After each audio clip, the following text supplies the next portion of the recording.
Yo, what's going on, guys? It's Hens back with another video. So in today's video, I'm going to try to teach you guys, how the market gets affected in different ways and what different factors actually influence the market. And in this video, I'm hoping that you guys will be able to develop your own methods for making coins. So that way, I don't have to just directly tell you. I think you guys will be able to make your own, and then, you'll be able to make a lot more coins that way. Now, before we get started, we're on the road to 1,000 subscribers before Christmas. So if you guys could drop a subscribe on the channel and hit a like on this video, it would be greatly appreciated. If we can get to 1,000 subscribers before Christmas, I'll do a $50 subscriber only Hut Point giveaway. So if you're interested in joining that, just drop a subscription down below. Now let's hop over to NHL and take a look at a few things that we need to learn. So the first one that we need to learn is what influences a certain card's price. So we'll take a specific card, for example, that's super easy to talk about. So let's go 87 overall, and let's find a card that has, a lot of people would want to use it, and its price could change pretty quickly. So let's see here. Let's see this Tage Thompson. I think this is a good example. See, there's only 4 up on the market right now. And so what happens is that the less supply there is on the market, the higher the price is going to be naturally, and the more supply there is on the market, the lower the price is going to be naturally. And then the same thing works with demand. The more the card is demanded, the price is going to increase, and the less the price is demanded, or less the card is demanded, the price is going to decrease. So in order to visualize that, I found this online supply and demand chart here. Now this might sound like an economics lesson, but it's going to show you guys exactly what I mean. So this light blue line here is the supply, and this dark gray line here is the demand. So like I was talking about before, if the supply increases, it means that the supply line moves to the right. So the supply increases, as you can see this second line here, the price compared to the first one has gone down, and the quantity compared to the first one has gone up. So that's what affects price. So if there's more supply, the price is going to go down and the quantity is going to go up. Now, if we look at it from the other perspective, if there's less supply, the price is going to go up and the quantity is going to go down. So the less supply there is, the higher the price is, and the less the demand, or the less quantity. Sorry, not the demand.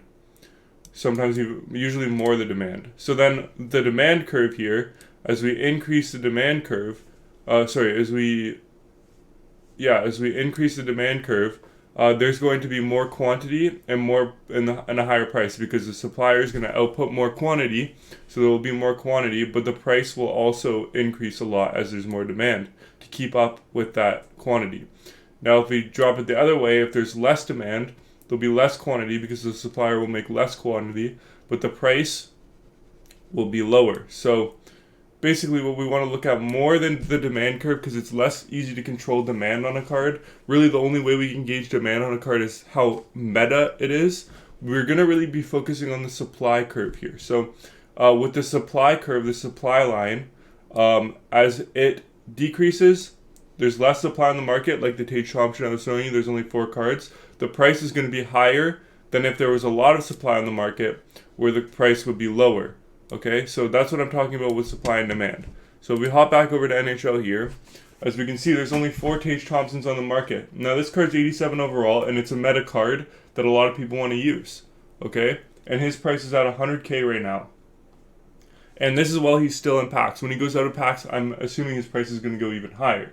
Now, if we take a look over here at another 87 overall, that is equally as meta and as usable as the other one, Connor McDavid. Now, Connor McDavid has been in the game since the beginning of the game, so there's obviously a lot more supply.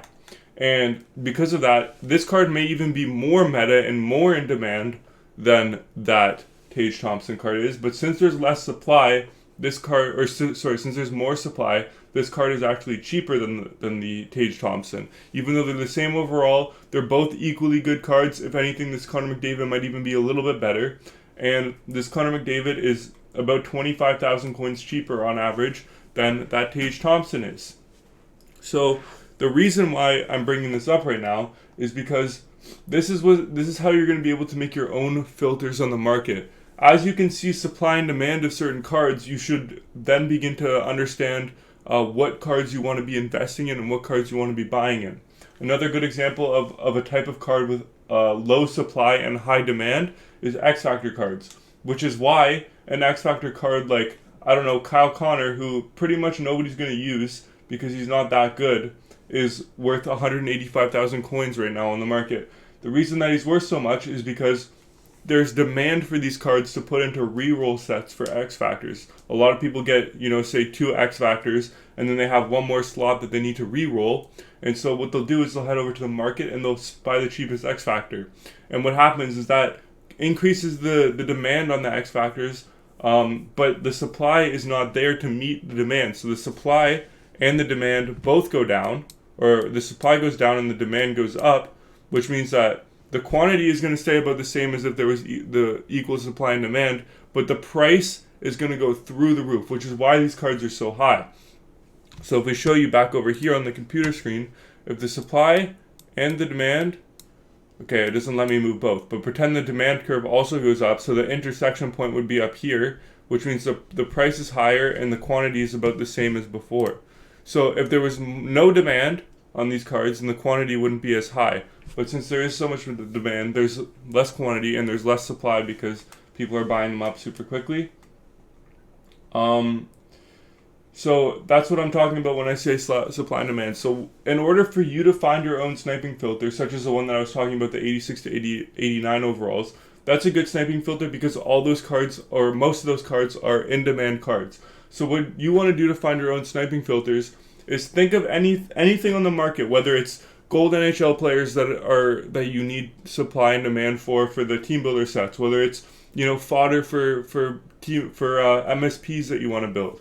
Think about any type of card that has a lot of supply and a lot of demand, and it has less quantity, and sometimes it can have more quantity, but as long as it's super in demand, then those are the cards that you want to put on your sniping filters. And then the next step to putting on your sniping filters is to find a sniping filter that has more than one type of card in it. For example, a sniping filter like X Factors only has X Factors, and you can only snipe X Factors with that filter.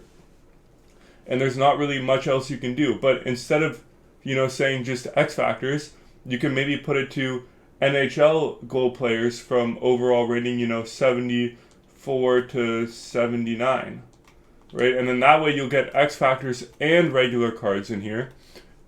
And that way you can set the 59th minute mark and you can snipe, some of the more rare NHL teams, and you can snipe fantasy hockey players, and you can snipe X Factor. So that's just a way to make a sniping filter where, you have more than just one thing that you snipe, and that way you're being a lot more productive with your time and with your coins.